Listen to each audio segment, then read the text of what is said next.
Is it done? Done. What did he say? Nah, not much. No need to repeat it. For me, you will repeat it. He said that you dishonored your family. He said that a woman should not be in charge.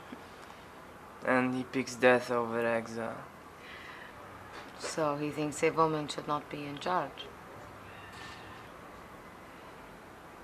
I want you to go to his house.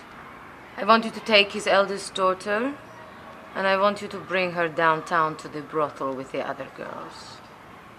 Then he can see what it's like when a man is in charge. Let me talk to your father first. Boris still has a lot of influence in this town. You make this a personal matter, no? You don't work for my father. You work for me. You must watch out, Anna. There's a lot of villains around. Why do I have to watch out? I have you, don't I? Да.